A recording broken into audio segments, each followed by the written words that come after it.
시편 24편 1절에서 우리 10절까지 함께 보도록 하겠습니다. 구약 시편 24편입니다. 땅과 거기에 충만한 것과 세계와 그 가운데에 사는 자들은 다 여호와의 것이로다. 여호와께서 그 터를 바다 위에 세우심이여 강들 위에 건설하셨도다. 여호와의 산에 오를 자가 누구며 그의 거룩한 곳에 설 자가 누구인가? 곧 손이 깨끗하며 마음이 청결하며 뜻을 허탄한 데 두지 아니하며 거짓 맹세하지 아니하는 자로다. 그는 여호와께 복을 받고 구원의 하나님께 의를 얻으리니 이는 여호와를 찾는 족속이요 야곱의 하나님의 얼굴을 구하는 자로다. 7절 문들아 너희 머리를 들지어다. 영원한 문들아 들릴지어다. 영광의 왕이 들어가시리로다. 영광의 왕이 누구시냐? 강하고 능한 여호와시요 전쟁에 능한 여호와시로다. 문들아 너희 머리를 들지어다. 영원한 문들아 들릴지어다. 영광의 왕이 들어가시리로다. 영광의 왕이 누구시냐? 만군의 여호와께서 곧 영광의 왕이시로다. 아멘. 전쟁에 능하신 여호와. 이 전반부 후반부로 시편이 나눠져 있는데요. 1절에서 6절까지, 그 다음에 7절에서 10절까지. 오늘은 주로 7절에서 10절의 내용을 볼 텐데요. 전쟁에 능하신 여호와. 주님께서 말씀하시기를 전쟁은 내게 속했다라고 말씀하십니다. 문들아 머리 들어라. 이게 한국어로 이제 오늘 치면 의인법이라는 거예요. 의인법. 의인화했다라는 겁니다. 그러니까 사물을 생물이 아닌데 무생물인데 생물처럼 특별히 이제 사람처럼 표현을 했다. 그래서 문학적인 표현입니다. 문들아 너희 머리를 들지어다. 그러면 누구를 말하는 것이냐? 사람을 말합니다. 우리를 가리켜 지금 말씀하시는 거예요. 문들아 너희 머리를 들지어다라고 합니다. 요한계시록 보면 그런 말씀이 있죠. 내가 문 밖에 서서 두드리노니. 주께서 우리에게 들어오실 때 문 밖에 서서 두드린다는 겁니다. 그래서 그 문을 열면은 우리에게 들어오시겠다라고 말씀하십니다. 요한복음 10장에 보면은 주님께서 말씀하시기를 나는 양의 문이라라고 말씀하십니다. 친히 문이라는. 그래서 문을 통해서 들어갔다 나왔다. 그래서 주님께서는 우리 안에 들어오기를 원하시는 거예요. 그래서 우리가 문을 열기를 원하십니다. 그래서 그 문을 열면은 우리에게 들어오시겠다는 겁니다. 그래서 오늘 말씀하시기를 문들아 너희 머리를 들지어다. 영원한 문들아 들릴지어다. 왜냐하면 영광의 왕이 들어가시리로다. 주님께서 그 영광의 왕께서 우리 안에 들어오시겠다라는 겁니다. 그런데 그 영광의 왕이 누구시냐? 그는 전쟁에 능하신 여호와랍니다. 강하고 능하신 여호와, 전쟁에 능하신 여호와. 그리고 다시 한번 반복을 합니다. 문들아 너희 머리를 들지어다. 영원한 문들아 들릴지어다. 영광의 왕이 들어가시리로다. 영광의 왕이 누구시냐? 다시 한번 얘기를 합니다. 만군의 여호와께서 곧 영광의 왕이시로다. 아멘. 이게 만군의 여호와라는 표현이 있는데요. 여러분들이 오른쪽에 성경을 보면은 The Lord of Hosts라는 영어로는 이렇게 표현이 되어 있습니다. 호스트는 뭐 우리가 지금 단어로는 이제 주인이라는 표현이잖아요. 어떤 행사를 주관할 때. 근데 전에는 저보다 영어를 잘하시는 분들이 많아서 전에는 이게 군대라는 표현을 썼다고 합니다. 옛날에 맞는지는 모르겠는데 그렇다고요. 그래서 이 만군의 여호와, 만군이라는 건 한자로 치면은 모든 군대라는 뜻입니다. 모든 군대의 하나님. 하나님께서 태초에 천지를 지으셨습니다. 하늘과 땅을 지으시고 그 안에 있는 모든 것들을 만물으시고 다 이루셨다라고 하셨을 때 그때 이때 군대를 완성하셨다 그렇게 얘기합니다. 모든 군대를 만드셨다는 겁니다. 이 땅에 하늘과 땅에 있는 것과 그 안에 있는 모든 것들을 군대로 표현합니다. 그래서 꼭 우리가 생각하듯 군대는 사람만이 아니에요. 하나님은 다 사용하십니다. 자신의 군대로 사용하셔요. 천군 천사도 자신의 군대로 사용하십니다. 우리도 마찬가지고 사람들도 마찬가지고 뿐만 아닙니다. 하나님은 때로는 불을 사용하셔요. 때로는 우박을 내리시기도 합니다. 물을 사용하시기도 하시고 자신이 만든 모든 것을 군대라고 표현하시고 전쟁에 필요한 겁니다.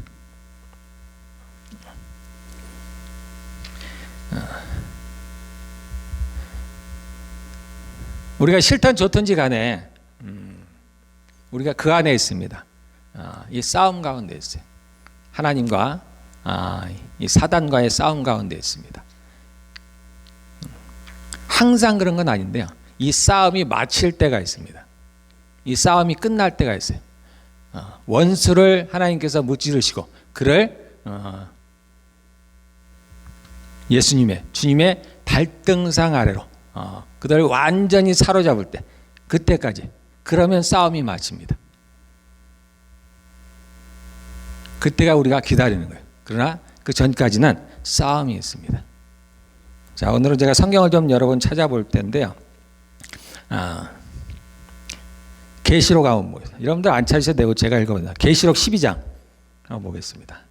자, 이 싸움의 실체에 대해서 여러분들이 조금 우리가 한번 보도록 하겠습니다. 요한계시록 12장.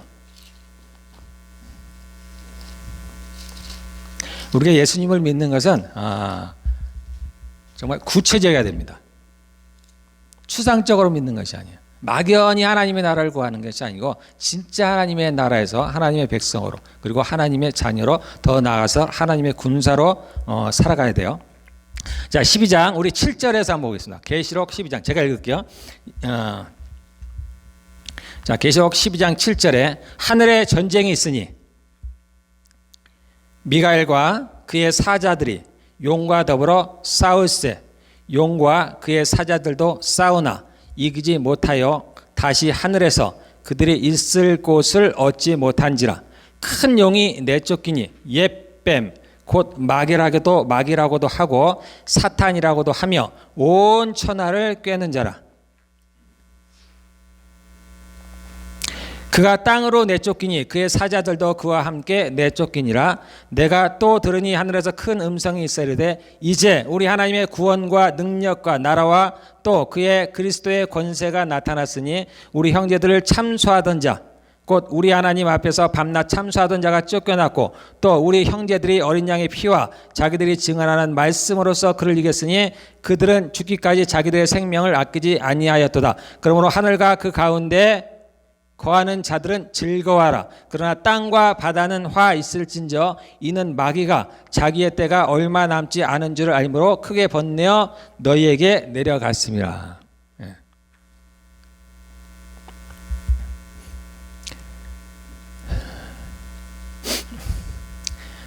이 사단이 언제부터 어떻게 만들어졌는지 그 기원에 대한 거는 잘 안 나와 있습니다. 사단에 대해서 처음 나온 게 창세기인데 창세기에 아담과 하와를 꿰을 때 처음 나옵니다. 창세기 보면은 거의 이 땅의 모든 것들의 기원에 대한 이야기들이 나옵니다. 처음에 어떻게 시작했는가에 대해서 얘기가 있는데 사단에 대한 건 나오지 않아요. 정말 사단이 중요한데 우리가 이 땅에서 이렇게 살아가는 이유가 그 때문입니다. 우리가 아는 지구가 이렇게 멸망해 가고 있는 게 이 때문이에요. 지금 우리가 읽은 전쟁에 가는 것도 그 때문입니다. 근데 그거에 대한 기원에 대해서는 잘 안 나와요. 창세기에 그게 빠져 있습니다. 뭐 이유는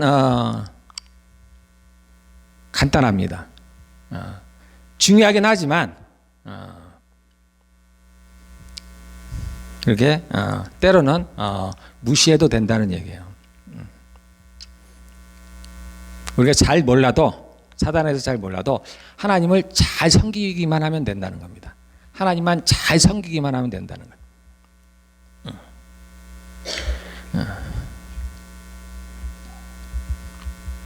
그렇긴 합니다만 그럼에도 불구하고 사단이 존재하는 것은 확실한 거예요. 우리가 그것을 알든 모르든 믿든지 믿지 않든지 간에 사단은 이 땅에서 믿지 않는 사람들 가운데 또는 우리 믿는 사람들 가운데서도 역사를 하고 있어요. 그래서 우리가 이 사단에 대해서 어느 정도는 그걸 파헤칠 필요는 없습니다. 제가 볼 때 굳이 막 자세하게 파헤칠 필요가 없어요. 그러나 기본적인 사항 정도는 여러분들이 알고 있어야 우리가 이러한 전쟁할 때 우리가 왜 이렇게 살아가는지 또는 왜 이렇게 전쟁을 치러야 되는지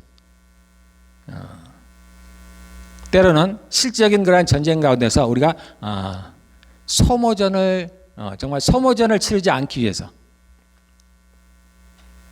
우리가 이것을 정확히 모르면은 성경에 보면은 예수님이 이렇게 말씀하셨죠. 복음서에 원수가 자기 집안 식구라고 말씀하십니다. 이해가 안 되죠, 도대체. 왜 내 가족들이 나의 원수인가? 그런데 여러분들의 삶을 보면은 이해가 되죠. 삶을 보면 이해가 됩니다. 왜 원수인지. 그래서 우리가 이 본질을 모르면은 늘 소모전하는 거예요. 그러니까 우리끼리 싸우는 거예요. 우리끼리. 부부간에, 부모와 자녀간에, 또는 고부간에 우리끼리 싸우는 거예요. 뒤에서 누가 박수치고 있어요? 사단이 박수를 치는 거예요. 본질을 모르면 그렇게 되는 거예요. 그래서 여러분들이 속지 않으라고, 속지 말라고 오늘 이야기를 하는 겁니다. 그래서 12장에 있는 대로 무슨 내용이면 이 사단이 우리가 아는 대로는 타락한 천사들이에요. 타락한 천사. 사단이 어떻게 생겼다는 건 구체적으로 나와 있지 않지만 명확하게 표현하지 않지만 성경에 드문드문 나와 있습니다. 사탄이라는 용어를 처음 쓴 것은 사탄은 원래 어떤 우리가 지금 얘기하는 그러한 사탄을 표현한 건 아니었고요. 그냥 단어예요, 단어. 사탄이라는 단어입니다. 뜻은 대적자라는 뜻이에요, 대적자. 또는 참소하는 자, 속이는 자. 그런 의미입니다. 그러다가 이제 이게 고유명사가 되어버렸어요. 그냥 사탄 하면은 우리가 아는 그 사탄, 그것을 말합니다.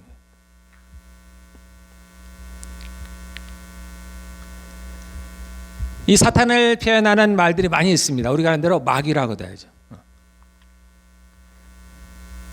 또는 뭐 악령이라든지 거짓의 압이라든가 또는 예수님께서 어디서 말씀하다 이 세상 임금, 이 세상 신, 우리를 참소하는 자 수많은 표현들이 있습니다. 그 이름 가운데는 그런 표현은 그 사단의 속성들을 좀 나타내고 있어요. 이 사단이 어떤가라는 걸.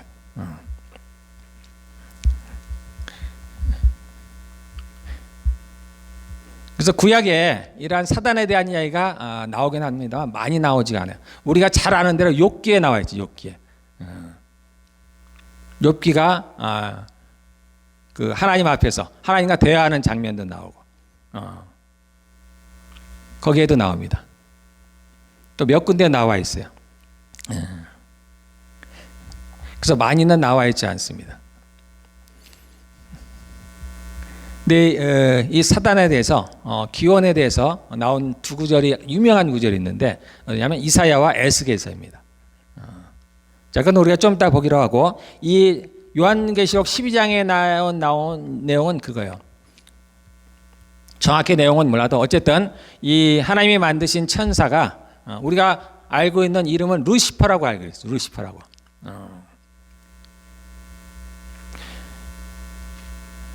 자, 이 이름을 제가 간단히 좀 설명을 하면은 이 루시퍼라는 이름은 원래는 뭐 이것도 그냥 단어예요, 단어. 빛을 낸다라는 뜻입니다. 그래서 우리가 이런 표현 여러분 들어봤죠? 아침의 아들 계명성이라는 들어봤죠? 이때 계명성이 루시퍼라는 얘기입니다. 그래서 이사야 14장 12절인가? 거기에 딱 한 번 나오는 거예요. 딱 한 번. 그래서 아침의 아들 계명성 이렇게 표현을 했는데 이 계명성이 루시퍼라는 거예요. 영어로 표현하면. 그래서 영어의 모든 버전에 나와 있지 않아요. 성경 원문에 나와 있지 않습니다. 근데 언제 나오냐면 성경에 여러 버전들이 있는데 딱 두 군데에서만 나와요. 두 군데. 불게이트라고 또는 뭐 벌게이트라고 하는 그런 게 있습니다. 라틴어로 구약 성경을 이제 번역해 놓은 게 있어요. 제롬이라는 사람이 아주 옛날에 한 4세기 정도에 그 성경을 번역해 놨는데 거기에 루시퍼라는 단어가 있어요. 거기에 처음 나옵니다. 그 다음에 그것을 나중에 누가 한번 다시 번역하냐면 제임스 왕, 우리가 킹 제임스라고 들어봤죠. 그 제임스 왕이 성경을 다시 한번 번역을 합니다. 그래서 그때 번역한 게 유명하죠. 킹 제임스 버전이라는 겁니다. 이게 가장 완벽하다고 사람들이 이야기하는 거예요. 가장 잘 됐다고 얘기하는 겁니다. 그래서 지금도 이 킹 제임스 버전이 여전히 있습니다. 한 17세기 벌써 몇백 년이 지났음에도 불구하고 여전히 이것을 쓰고 심지어는 이것만이 진짜 성경이라 하는 그러한 교단도 있어요. 그래서 이것만을 보는 사람들이 있습니다.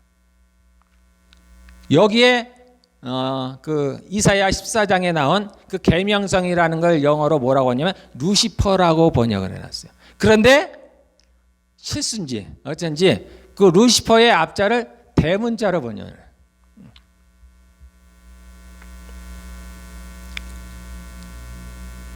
그래서 이것은 하나님의 계시다. 이거 혹자 얘기입니다. 모든 사람이 그런 얘기 아니에요. 그래서 이제 그 사단의 이름을 계시해 놨다. 그래서 이 루시퍼를 사단의 이름으로 사람들이 생각을 해요. 근데 실제로 이렇게 루시퍼라는 단어로 번역이 된 건 이렇게 두 개의 버전뿐이 없습니다. 그런데 지금도 모든 사람들에게 루시퍼는 사단의 이름으로 그렇게 알려져 있습니다. 근데 참 공교롭게도 예수님도 계명성입니다. 아침의 아들, 예수님도 계명성이에요. 새벽별. 새벽별이란 뜻이에요. 새벽에 빛나는 금성이죠. 그거를 말하는 겁니다. 예수님도 비유로 할 때 새벽별이라는 표현을 씁니다. 근데 이 사단의 이름도 이사에 보면 그 똑같은 이름을 쓰고 있어요. 루시퍼라는 이름이 그런 뜻이에요. 빛나게 하는 자랍니다. 빛을 내는 자는. 어쨌든 루시퍼라는 이름이 유래된 건 이렇게 유래가 됐어요. 그래서 저도 정확히는 몰라요. 이거는 성경에 원문에 써져 있는 게 아니기 때문에. 그러나 보통 우리가 알기로 그냥 루시퍼가 사단의 이름이다. 저도 뭐 크게 반대하고 싶지는 않고요. 그냥 그 정도로 알고 있으면 되겠습니다. 어쨌든 이 하나님이 만드신 천사가 어느 날 반역을 했습니다. 그런데 자기 혼자만 그런 게 아니고 그를 따르는 무리도 있었습니다. 그래서 성경에 보면은 3분의 1 하나님이 만드신 천사 중에서 3분의 1이 루시퍼를 따랐습니다. 그러다가 전쟁이 일어났는데 언제 일어나냐면 요때 지금 일어난 거예요. 요 12장 때 전쟁이 일어났습니다. 하늘에서 전쟁이 일어났어요. 그 하늘에는 우리가 알고 있는 대로 군대 장관이 누구냐면 미가엘입니다. 미가엘. 그래서 미가엘과 그 군사들과 그 다음에 이 사단과 그를 따르는 타락한 천사들, 그의 절개들이 하늘에서 전쟁을 벌였어요. 이게 동화가 아니에요, 여러분들. 실제 이렇게 일어난 일입니다. 그런데 미가엘이 승리를 했어요. 그리고 이 사단이 졌습니다. 그래서 하늘에서 쫓겨났어요. 어디로 왔냐면 지상으로 내려왔습니다.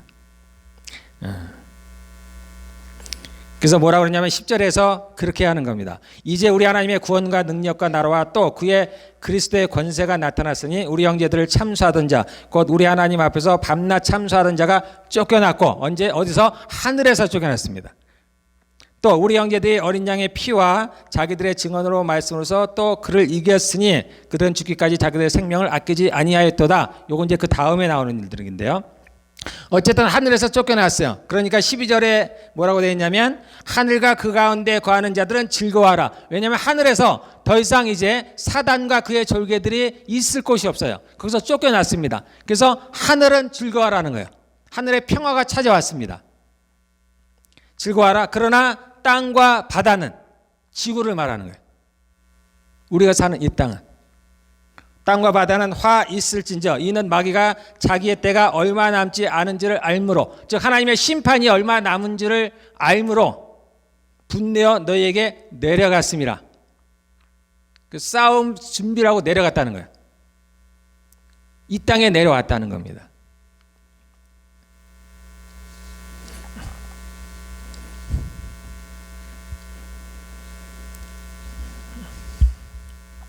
그래서 구약에 보면은 이런 사단의 얘기가 많이 나오질 않아요. 그런데 예수님이 이제 비로소 오셔서 이제 예수님께서 때가 차서 이 땅에 오셨죠. 그래서 사단을 멸하라고 왔어요. 그래서 먼저는 하늘에서 싸움이 벌어진 거예요. 그래서 하늘에서 이 사단이 쫓겨났습니다. 그의 졸개들이 쫓겨났어요. 그리고 땅으로 내려왔습니다. 그래서 그 12절에 보면 그 여자의 후손들과 싸우려고 준비를 하더라.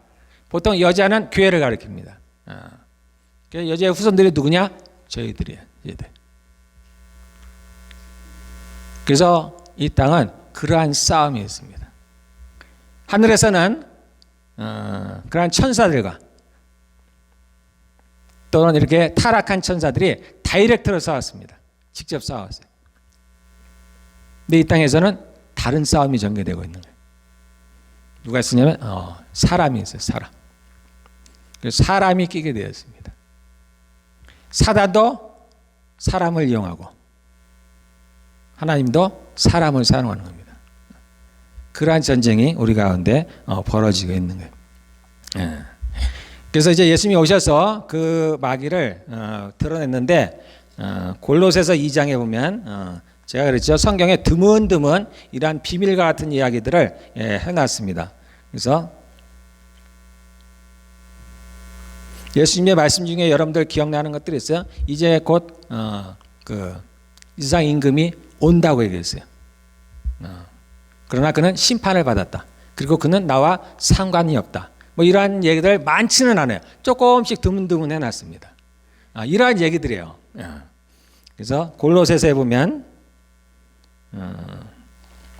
골로새서 2장 15절에 이렇게 나와 있습니다. 통치자들과 권세들, 보통 사단을 가르칠 때 통치자들과 권세들이라는 표현을 씁니다. 그들에게도 계급이 있어요. 통치자들과 권세들을 무력화해서, 무력화했다는 얘기는 무장을 해제했다는 뜻이라고 했습니다. 무장을 해제해서 드러냈어요. 드디어 마침내 예수님께서 이 마귀를 드러냈습니다. 세상 가운데 구경거리로 삼으시고, 세상의 구경거리로 삼으시고 힘이 없다는 얘기예요. 십자가로 그들을 이기셨느니라. 우리가 요한복음 8장 44절에 이제 그 사단의 정체에 대해서 조금 더 자세히 표현해 놓으셨는데요.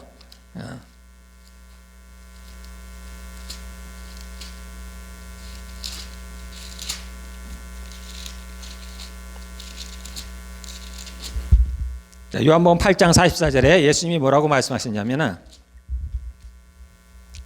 너희는 너희 아비 마귀에게서 났으니 너희 아비의 욕심대로 너희도 행하고자 하느니라. 그는 마귀가 어떤지를 설명해 놓으셨는데 그는 처음부터 살인한 자요.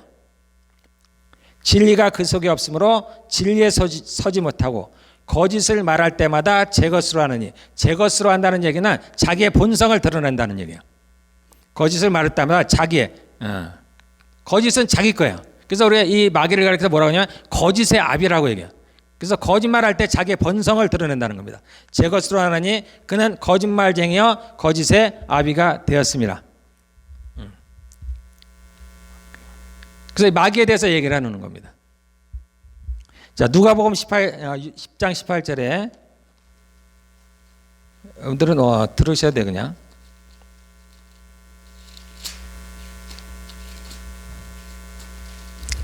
자, 누가복음 10장 18절에 이런 말씀입니다. 자, 이게 뭐냐면 예수님이 제자들을 보내서 전도하고 그들이 돌아왔을 때 보고하는 장면이에요. 70명이 17절에 보면 70인이 기뻐하며 돌아와 이르되 주여 주의 이름이면 귀신들도 우리에게 항복하다이다. 예수께서 이르시되 사탄이 하늘로부터 번개같이 떨어지는 것을 내가 보았노라. 이제 사단이 지상으로 내려왔습니다. 구약에 이 사단에 대해서 말씀에 이제 얘기해 놓은 것들이 있는데 두 군데요. 가장 유명한 구절이 두 군데입니다. 에스겔서 28장이에요.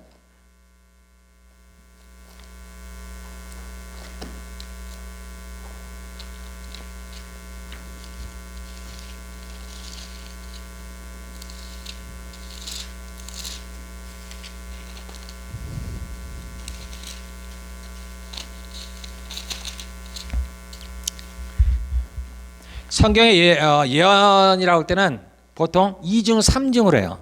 그러니까 그 당시에 사람들에게 또는 어떤 사건에 대해서 얘기를 합니다. 그 다음에 가까운 미래에 대해서, 즉 예수님의 초림 또는 먼 미래, 예수님의 재림, 그러한 것들에 대해서 얘기를 해요. 그렇게 구약의 예언들은 2중 3중을 하는데 요 28장, 그러니까 예수께서 28장은 누구에 대한 이야기냐면 두로 왕에 대한 얘기예요. 두로.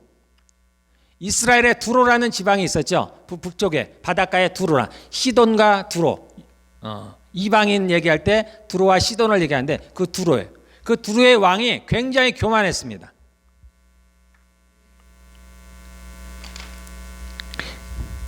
그래서 마치 자기를 하나님인 채 했어요. 그래서 하나님께서 그에 대해서 예언하는 겁니다. 그가 멸망을 예언하는 거. 그러면서 거기에 이제 사단에 대한 이야기가 나옵니다. 그래서 1장에서 10장까지는 진짜 이 두로에 대한 예언이에요. 두로 왕에 대한. 그 다음에 11절부터는 그 두로를 빗대서 사단에 대해서 얘기하는 겁니다. 그래서 두 번째 예언 11절 여호와의 말씀이 내게 임하여 이르시되 인자야 두로 왕을 위하여 슬픈 노래를 지어 그에게 이르기를 주 여호와의 말씀에 너는 완전한 도장이었고 완전하게 잘 만들어졌다라는 얘기입니다. 지혜가 충족하며 온전히 아름다웠도다. 그 앞에 1장에서 1절에서 10절까지는 그냥 두로 왕에 대한 이야기입니다. 그래서 두로에게 예언하라고 했지만 사실은 두로가 아니에요. 그 내용이 그렇죠. 이 두로 왕이 이렇게 완전할 리가 없어요. 13절 내가 옛적에 하나님의 동산 에덴에 있어서 하나님의 동산 에덴에 이 두로 왕이 온 적이 없습니다. 아담 이후로 그 어떤 사람도 에덴에 온 적이 없어요. 그러니까 이거는 두로 왕에 대한 이야기가 아니에요.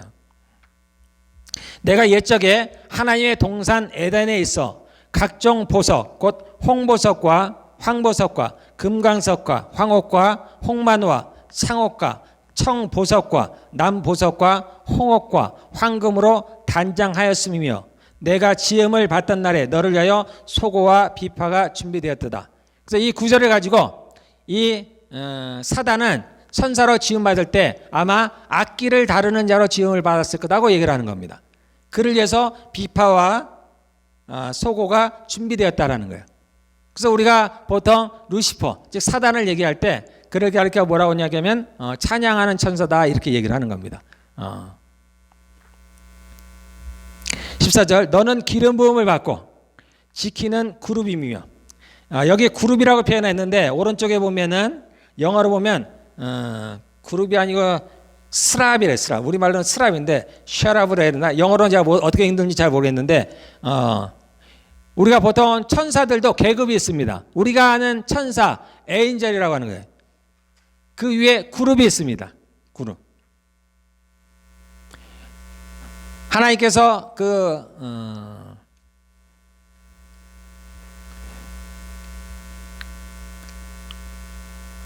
말씀을 듣는 법궤를 법궤. 하나님의 법궤를 만들었고 그 위에 보면은 이제 천사를 이렇게 모형으로 지어놨죠.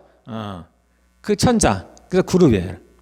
그 다음에 여기 나온 스랍이에요. 우리 한국말은 스랍이라고 이제 표현을 해요. 그러니까 계급적으로 높인 겁니다. 계시록을 읽다 보면 평범한 천사도 있고 어떤 천사는 굉장히 힘이 셉니다. 그런 계급들이 있어요. 그래서 보통 이 사단은 천사들 중에서도 아마도 계급이 가장 높은 천사들 중에 하나였지 않았을까라고 생각합니다. 그래서 우리가 보통 천사들 중에서 가장 높은 천사 그러면은 가브리엘 천사가 있습니다. 하나님의 말씀을 좋은 소식을 전하는 천사 가브리엘. 엘의 끝에 엘이 들어가면 하나님을 말하는 거예요. 하나님과 관계가 있습니다. 그 다음에 미가엘. 그래서 그 이름을 많이 따르죠. 미가엘 영어로 뭐래요? 마이클. 그래서 마이클이라는 이름을 많이 따릅니다. 미가엘 천군, 하나님의 군사를 관장하는, 군사를 다스리는, 군사 위에 그래서 우두머리인 천사. 그래서 천사장이라는 표현을 합니다. 그런데 이 루시퍼도 아마 그러지 않았을까? 사람들이 얘기를 하는 거야. 그래서 하나님을 찬양하는 천사들의 우두머리가 아니었을까? 이렇게 얘기를 하는 겁니다. 그래서 누군가는 그래서 루시퍼가 루시엘이라고 이렇게 얘기하는 사람도 있는데 이거는 실제는 아니에요. 사람들이 가브리엘, 미가엘 그러니까 아마 루시엘이지 않았을까. 그게 나중에 루시퍼가 되지 않았을까 하는데 성경에는 이제 루시엘이라는 단어는 전혀 나오지 않습니다. 그냥 루시퍼예요. 자, 15절. 내가 지음을 받던 날부터 내 모든 길에 완전하더니. 그래서 처음 천사로 지음 받았을 때는 그가 괜찮았습니다. 완전하더니 마침내 너에게서 불의가 드러났도다. 너의 무역이 많음으로 내 가운데 강포와. 이거는 두로왕을 말하는 거죠. 두로왕을 또 얘기를 하는 거예요. 내 무역이 많음으로 내 가운데 강포가 가득하여 내가 범죄하였도다. 너 지키는 그루바. 그 다음에 또 이제 다시 사단으로 돌아오는 겁니다. 너 지키는 그루바. 그러므로 내가 너를 더럽게 여겨 하나님의 산에서 쫓아냈고. 그가 쫓김을 당했습니다. 불타는 돌들 사이에서 멸하였도다. 17절. 너가 아름다움으로 마음이 교만하였으며 내가 영화로움으로 내 지혜를 더럽혔으며 내가 너를 땅에 던져 왕들 앞에 두어 그들의 구경거리가 되게 하였도다. 내가 죄악이 많고 무역이 불의함으로 내 모든 성소를 더럽혔으며 내가 너의 가운데에서 불을 내어 너를 사르게 하고 너를 보고 있는 모든 자 앞에서 너를 땅 위에 죄가 되게 하였도다. 이렇게 사단에 대한 언급이 조금 나와 있습니다. 그래서 사단이 어떻게 왜 하나님을 반역하게 됐는지 정확히 나오지 않지만 이게 교만해졌다는 겁니다. 그가 겉으로 보기에 완전하게 지음을 받았다는 거예요. 아름답게 지음을 받았다는 겁니다. 또 하나님을 찬양하는 천사같이 지음을 받았다는 거예요. 그런데 그가 어느 날 교만해졌다는 겁니다. 그래서 교만해져서 하나님 앞에 그 죄가 드러났다는 겁니다. 그러므로 말미암아서 하나님께 쫓겨났다는 거예요. 자, 우리 이사야서 다시 한번 또 한번 보겠습니다. 이사야서 14장.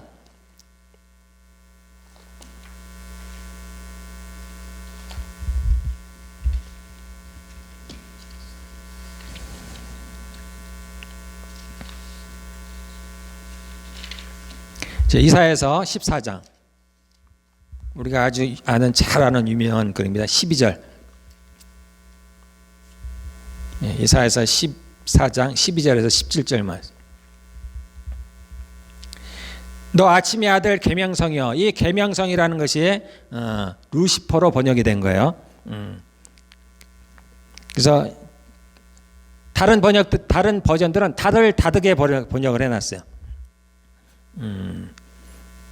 여기는 뭐라고 되어 있냐면 데이스타라고 번역을 해놨고 또 어떤 데서는 모닝스타라고 번역을 해놨습니다. 아침 새별이라 해서 모닝스타라고도 번역을 해놨는데 킹 제임스 버전에서 루시퍼라고 번역을 해놨어요.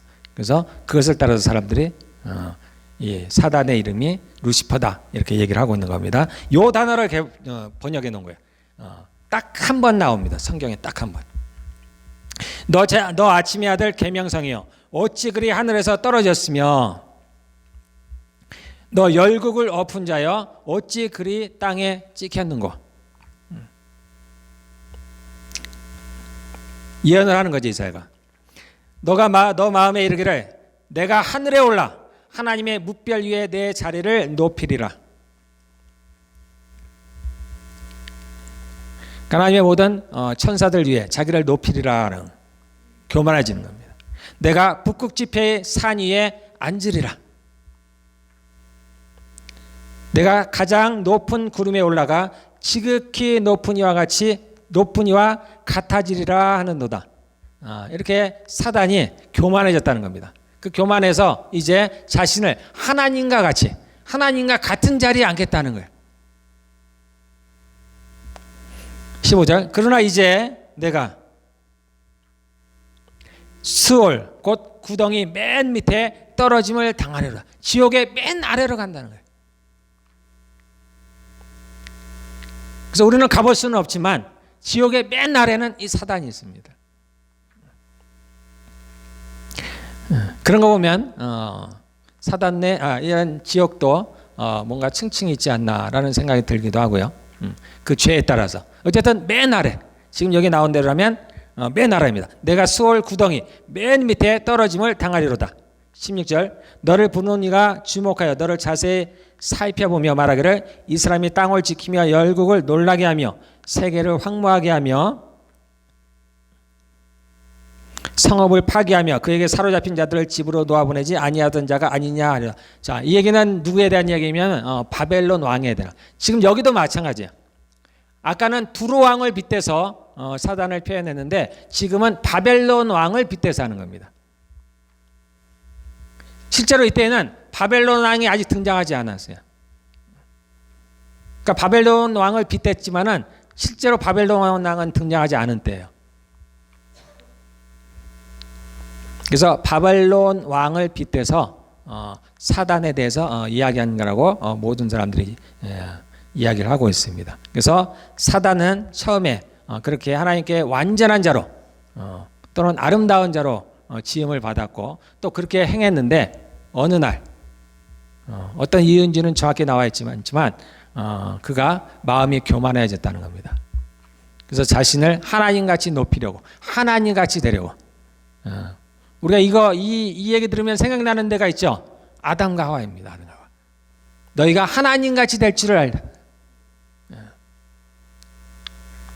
그래서 이 사람도 깨어서 자기가 반역했듯이 그렇게 하나님을 반역하도록 하는 거예요. 그러니까 사단은 이러한 자입니다. 그가 이제 이 땅에 내려왔어요. 그래서 이 땅에서 그렇게 활동을 하고 있습니다. 언제까지냐면 예수님이 다시 오실 때까지. 그래서 예수님이 오셔서 우리가 계시록을 보면은 이제 예수님이 오셔서 이 사단을 결박할 때가 옵니다. 결박해서 그들을 어디다 두냐면 무저갱에 둔다 그랬어요. 언제 동안? 1000년 동안. 그것을 무저갱에 감금해 놓는다고 했습니다. 그 1000년 동안 사단이 이 땅을 떠나는 시간이에요. 그때가 예수님께서 이 땅을 다스리는 시간입니다. 우리가 소위 얘기하는 1000년 왕국이에요. 새하늘과 새 땅이 오기 전에 이 땅에서 있을 1000년의 왕국입니다. 그때 이 사단은 그 무저갱에 있다는 거예요. 그리고 1000년 후가 지나서 잠시 그가 노임을 받는다라는 거예요. 그래서 거기서 놓여지고 다시 한번 전쟁을 치르게 됩니다. 마지막 전쟁. 우리가 아는 아마겟돈 전쟁이라는 거예요. 마지막 전쟁. 이때 주님께서 친히 그 입에서 나가는 칼로 그들을 제압합니다. 그래서 완전하게 이제 사단을 제압을 해요. 그리고 그가 어디로 가냐면 이제 영원한 멸망을, 영원한 형벌을 당하게 됩니다. 지금 얘기한 이 얘기입니다. 그래서 지옥 맨 바닥으로 이제 결박을 당해서 그것의 형벌을 받게 됩니다. 그러면 이 땅의 역사가 끝이 납니다. 그리고 마침내 하나님께서 계획하시던 새하늘과 새 땅, 신천지 그 좋은 이름을 그 이단이 갖고 있습니다. 신천지가 비로소 만들어지는 거예요. 새하늘과 새 땅이. 그곳에는 더 이상 전쟁이 없습니다. 그러나 그때까지는 하나님이 자신을 가리켜 뭐라고 그러죠? 만군의 여호와다. 그때까지는 전쟁이 있는 거예요. 이스라엘 백성들이 애굽에서 나왔습니다. 그들이 노예였어요. 전쟁의 경험도 없고 전쟁에 대해서 전혀 모릅니다. 하나님께서 그들을 부르셔서 시내산에 부르셨어요. 그래서 그들을 정비하기 시작합니다. 그들에게 율법을 가르쳐요. 하나님의 성막을 짓고 이제 주님께서 그들과 함께합니다. 그리고 그들을 정비하기 시작해요. 전열을 가르쳐요. 그래서 뭘 만드냐? 군대를 만드는 거예요. 군대. 그래서 그때부터 이제 하나님께서 뭐라고 자신을 표현하냐? 나는 이스라엘의 하나님, 이스라엘 만군의 여호라. 그때부터 만군의 여호라고 이제 부르시는 거예요. 이스라엘 군대의 하나님이라는 뜻이에요. 이스라엘 백성들을 왜 부르셨어요? 가나안 들어가요. 가나안에 뭐하러 들어가는 거예요? 싸우러 들어가요. 그 가나안 7 족속을 멸하라고 하는 거예요. 이스라엘을 부르신 걸 왜 부르신 거예요? 자신의 군대를 만들게 하는 거예요. 그래서 하나님은 자신을 만군의 여호와라, 모든 군대의 하나님이라는 거예요. 그 사령관이 그분이. 그래서 그들이 이제 그 시내산에서 그들이 출발할 때는 어때요? 그냥 출발 아니에요. 시내산에 올 때는 그냥 오합지졸로 왔습니다. 각각 자기 마음대로. 그러나 그것을 떠날 때는 이제 그렇지 않아요. 그들이 전열을 갖춥니다. 그래서 가운데는 하나님의 법궤, 성막이 있습니다. 그 주변으로 동서남북으로 이제 세 개의 지파시 대오를 갖추고 떠나는 겁니다.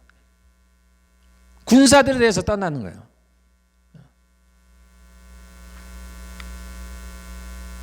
구약에서 하나님께서 이스라엘 사람들을 자신의 군대로 부르시는 거예요.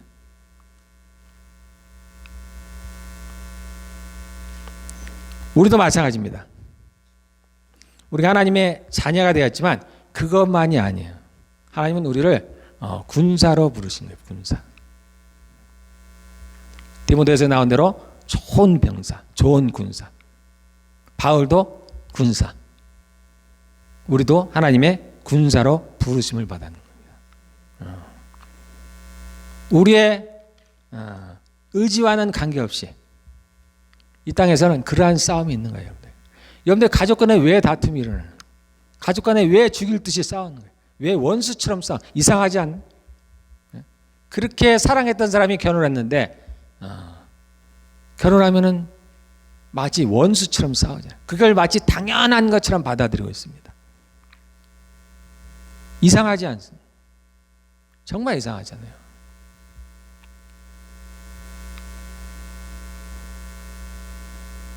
원수가 있기 때문이에요. 원수. 그 원수가 어디냐? 우리 안에 있기 때문이에요.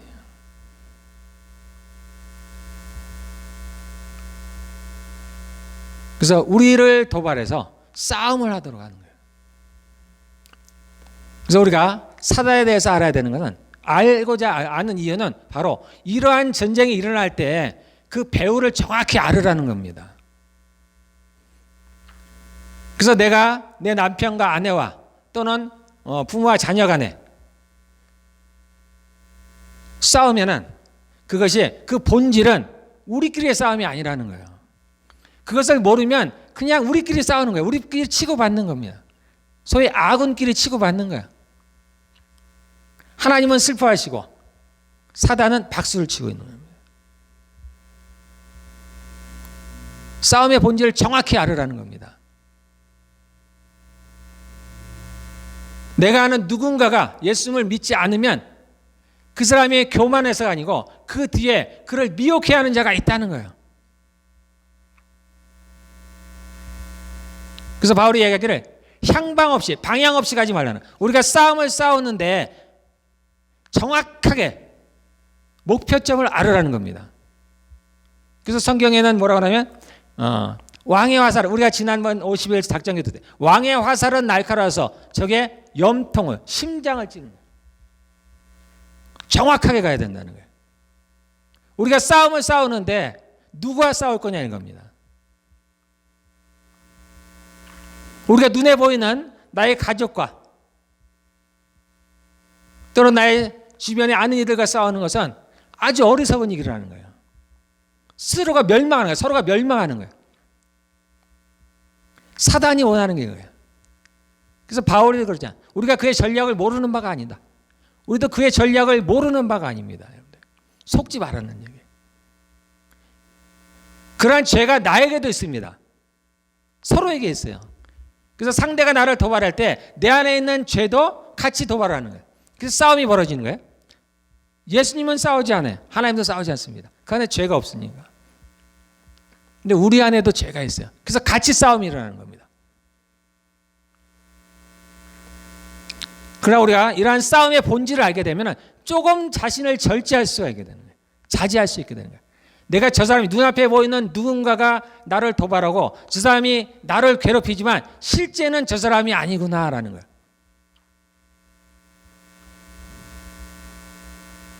그래서 당장의 싸움을 피하는 겁니다. 그리고 진짜 싸움을 시작하는 거예요.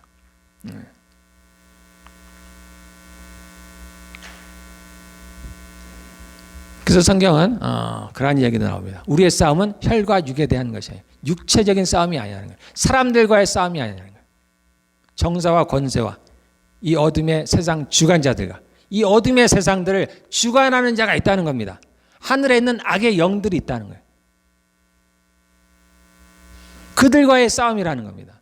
그래서 전혀 다른 싸움을 싸우라는 거예요. 그래서 우리의 싸우는 병기는 육체에 속한 것이 아니라는 겁니다. 우리의 무기가 육체에 속하지 않았다는 거예요. 나의 혈기가 아니라는 겁니다. 나의 힘이 아니라는 거예요. 나의 지혜, 나의 지식, 이러한 것들이 아니라는 겁니다. 이런 걸로는 싸울 수가 없다는 거예요. 이거는 우리가 그 사단에게 어떠한 데미지도 주지 못한다는 겁니다. 이길 수 없다는 거예요.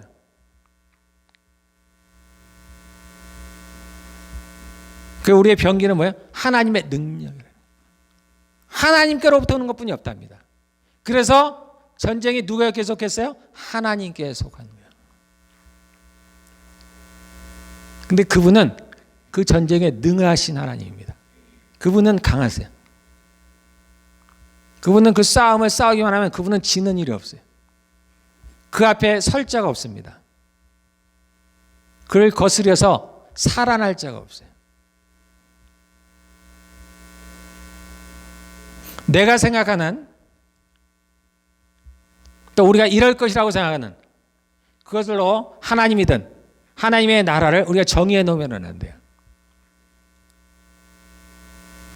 우리는 성경을 통해서 봐야 됩니다. 하나님이 어떤 분이신지.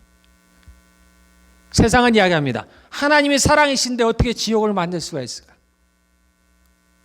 어떻게 사람을 그 영원한 불 가운데 1년도 아니고 2년도 아니고 영원히 그 속에서 형벌을 줄 수 있나? 그 하나님의 사랑이 맞나? 내가 생각에 하나님은 그러는 분이 아니야. 그러므로 지옥은 이 거짓말일 거야. 근데 우리가 주변을 보세요. 실제로 우리 가운데 전쟁이 일어납니다. 수많은 사람들이 고통을 당하고 고통 가운데 죽어가고 있습니다.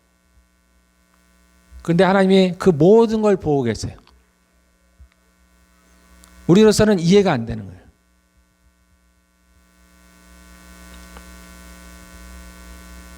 그러니까 우리의 지식으로 하나님을 판단해서는 그렇게 할 수도 없는 겁니다. 그 성경에 어떻게 나와 있는지를 봐야 됩니다. 이 땅이 우리가 사는 이 땅이 전쟁 가운데 있다면 그렇다고 내가 받아들여야 되는 거예요. 내가 느껴지지 않지만 그렇다면 그런 거예요. 죽은 후에 심판이 있다고 하면 심판이 있는 겁니다.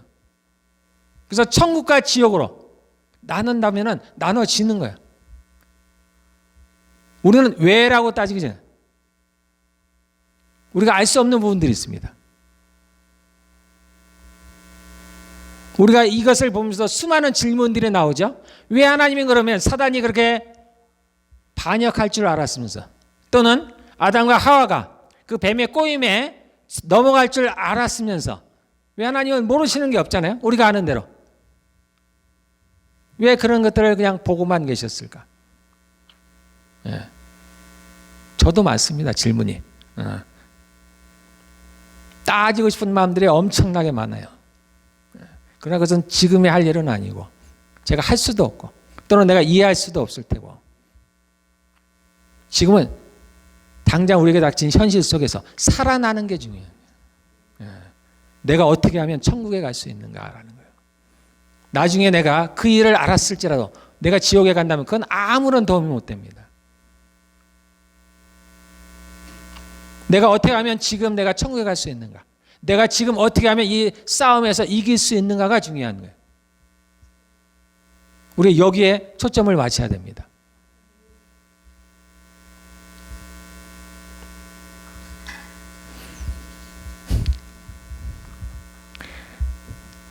그래서 우리가 싸움의 큰 것은 기도예요, 여러분들. 기도로 싸우는 거예요. 우리가 이 땅에서 보면 이 기도는 정말 우스운 거예요. 정말 아무것도 아닌 거예요. 뭐 기도한다고 뭐 이루어져? 세상 말로 기도한다고 밥이 나오는? 네, 그런 겁니다. 기도한다고 저 사람이 바뀌어? 저 사람이 생각이 변해? 저렇게 도대체 하나님을 믿지 않을 것 같은 사람이 기도한다고 돌아와? 저렇게 원수같이 나를 미워하는 사람인데 우리가 화해가 돼 기도한다고? 그런 겁니다. 그럴 수밖에 없어요. 우리 눈에는 보이지 않는 겁니다. 우리가 알 수 없는 일이에요. 그러나 이런 영의 세계에서 소위 기도가 큰 무기가 되는 겁니다. 우리의 기도를 통해서 우리의 하나님이 일을 하시는 겁니다. 우리는 왜 그런지 몰라요. 그냥 하기 전에 하나님이 하시면 좋을 텐데, 우리에게 악한 것이 있으면 그냥 하나님이 꺼내주시면 좋은데 왠지는 알 수가 없습니다. 그렇다고 우리가 하나님과 싸워봐야 우리만 손해.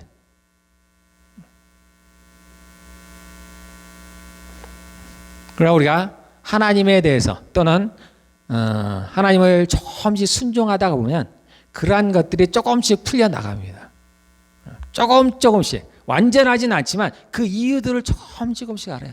왜 하나님이 이렇게 할 수밖에 없었을까? 제가 전에 가끔 제가 말씀드립니다. 제가 이제 목회를 하면서 처음 저도 궁금했어요. 하나님 도대체 이 땅에서 무슨 일이 벌어지고 있습니까? 도대체 왜 이러한 일들이 벌어지게 됐을까요? 무척이나 궁금했습니다. 제가 가끔 전에 말씀드렸죠. 그래서 제가 한 꿈을 꾸게 됐다는 거예요. 하나님께서 그때가 저에게 한 꿈을 꾸게 했어요. 그래서 어떤 왕이 어떤 처녀를 자신의 아내를 삼으려고 가는 길에 어느 마을을 지나게 됐는데 그 마을에서 밤에 그 신부가 사라졌어요. 그 왕은 신부를 찾으려고 돌아다녔지만 결국 찾지 못하고 이제 새벽녘이 되어서 신부가 돌아왔습니다. 그때 그 왕은 그 왕비에게 신부에게 벌어진 일이 무엇인지를 짐작할 수 있어요. 그 왕은 격분했습니다. 그 분노, 그 질투심으로 참을 수가 없어요. 그래서 그 모두를, 그 마을을 불살라버리고 다 멸하려고 하는 그 화가 하늘을 찌를 때 그 질투심으로 참을 수가 없어요. 하나님은 질투하시는 하나님이에요. 자신의 신부를 빼앗아간 그 마을들, 자신을 버리고 그 마을 사람들을 따라간 그 신부,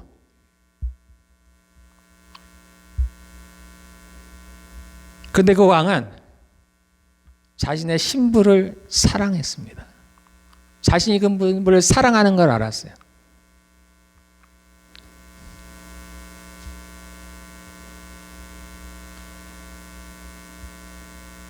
그 신부를, 그 마을을 바로 멸할 수는 있지만, 그러나 하나님은, 그 왕은 그 후에 자신이 견딜 수 없다는 걸 알았습니다. 그것이 더 고통스럽다는 걸 알았어요. 그래서 그 왕은 그 죽을 것 같은 그 고통을 무릅쓰고 참기로 했습니다. 견디기로 했어요. 어찌하든지 자신의 신부를 살리기를 원했어요. 그런데 당장은 그 마을 사람들을 멸하고 자신의 신부만을 꺼낼 수가 없었어요. 왜냐하면 신부도 같은 죄를 범했기 때문입니다. 그래서 멸하려면 그 둘을 한꺼번에 멸해야 돼요. 왕은 그럴 수가 없었어요. 그래서 왕은 그 분노를 참기로 했습니다. 때가 될 때까지 참기로 했어요. 그래서 때가 차서 자신의 신부를 구하고 이제 그 마을 사람들, 그 마을을 전체를 멸하기로 계획했습니다. 그 계획이 자신이 신부를 대신해서 죽는 거예요. 신부의 죄값을 자신이 치르는 거였습니다. 그게 이 땅에서 벌어진 일이라는 거예요. 그래서 우리가 볼 때는 사단이 범죄하면 하나님이 바로 저를 멸하시면 될 텐데, 우리가 모르는 이유가 있습니다. 하나님께서 그렇게 못하시는 이유가 있어요. 그냥 두고도 보시는 이유가 있습니다. 그냥 하나님을 믿을 수밖에 없어요. 우리 하나님을 신뢰해야 됩니다. 그분의 말씀이 이렇다면 이런 거예요. 그래서 왜를 따지기 전에 그럼 어떻게 하면 우리가 그 말씀에 순종할 수 있을까? 따를 수 있을까? 우리가 여기에 집중하시기를 바라겠습니다. 그래서 오늘 이 얘기를 하는 거는 우리가 그렇다는 겁니다. 그래서 우리가 그 천국에 가는 그날까지는 이 전쟁을 싸워야 되는 거예요. 내가 피한다고 해결되는 게 아니에요. 피한다고 해결되면 피하면 되는 겁니다. 근데 피할 수가 없어요. 사단은 악랄한 자입니다. 우리가 읽었죠? 사단이 이제 지상으로 이 땅에 내려왔습니다. 화가 머리끝까지 나왔어요. 그래서 계시록 어떤 데 보면 그가 그 모래에서 싸우려고 준비하고 있다는 거예요. 그래서 성경에도 나오죠. 그는 우는 사자와 같이 두루 삼킬 자를 찾고 있다는 거예요. 우는 사자같이. 그 굶주린 사자가 그 먹잇감을 찾듯이 그렇게 찾고 있다. 우리가 잠을 잘 때도 저들은 잠을 안 잡니다. 우리는 전혀 인식하지 않아도 저들을 인식하지 않아도 저들은 어찌하든지 우리를 죽이려고 틈을 엿보고 있는 거예요. 그런 상태라는 겁니다. 우리가 저들을 이길 수 있는 유일한 방법이 하나님께서 가르치신 유일한 방법이 저들을 대적하라는 거예요. 살기 위해서 적을 죽여야 하듯이 전쟁에서 그거 같다는 얘기입니다. 마귀를 대적하라 그래야 너희를 피하리라. 우리가 도망가면 그들은 더 쫓아옵니다. 우리가 하나를 내주면 열을 뺏어가는 거예요.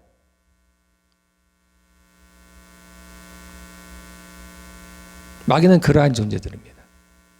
끊임없이 속입니다. 끊임없이 우리를 유혹하고. 그래서 성경은 이야기하기를 늘 깨어있으라는 거예요. 늘 깨어있으라는 거예요. 우는 사자가 두 삼킬 자를 찾고 있다는 겁니다.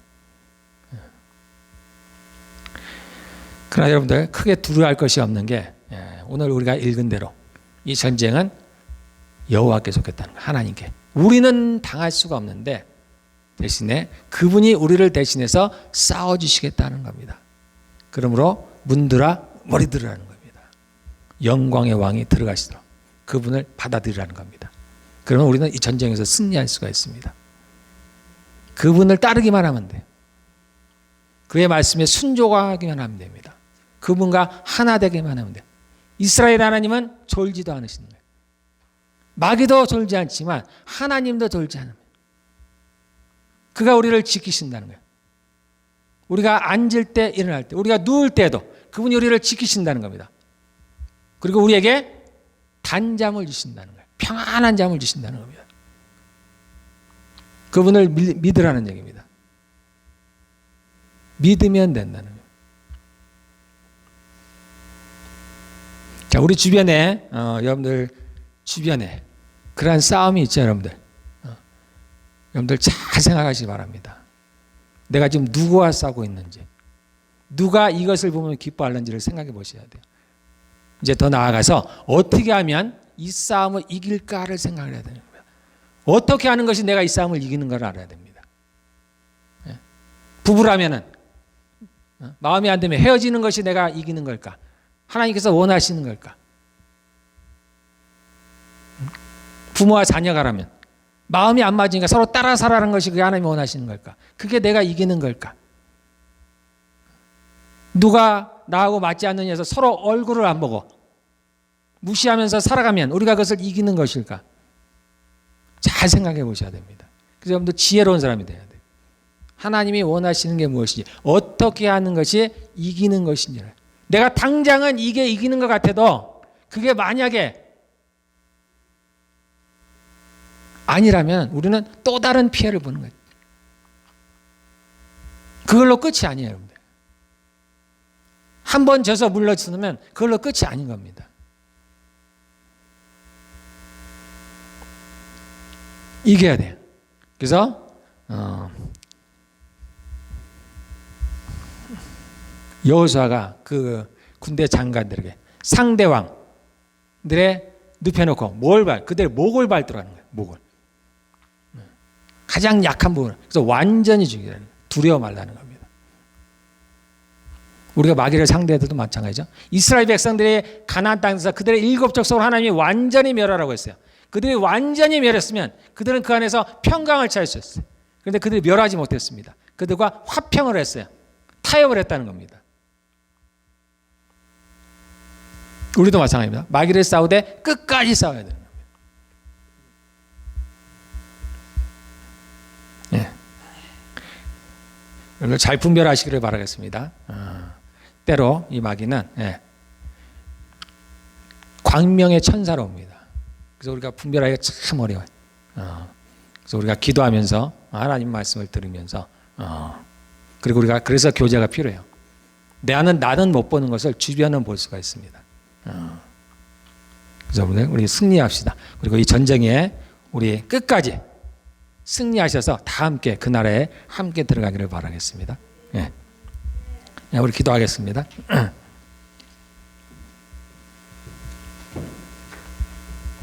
자, 지혜가 부족하거든 하나님께 지혜를 구하십시오. 분별력이 부족하거든 하나님 분별력을 구하십시오. 뭐가 참으로 하나님께서 원하시는지, 어떻게 하면 우리가 이길 수 있는지, 무엇이 이기는 것인지.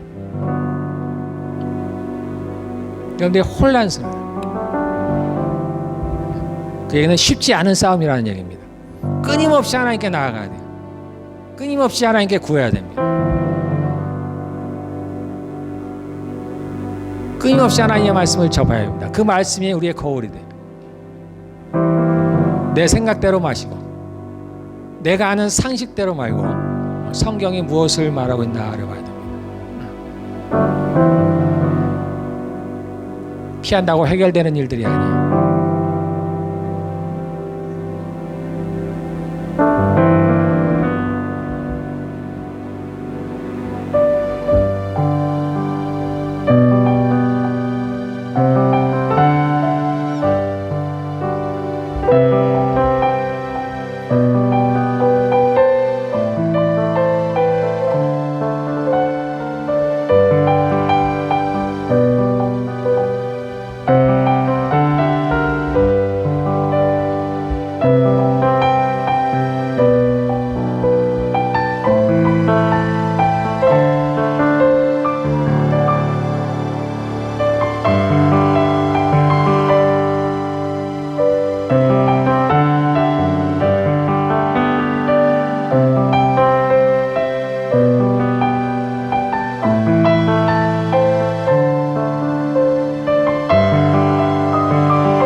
이제는 우리 주 예수 그리스도의 은혜와 하나님의 사랑과 성령의 교통하심이 이곳에서 예배하는 그리고 빛과 진리교회에 속한 모든 성도들 가운데 함께 있을지어다.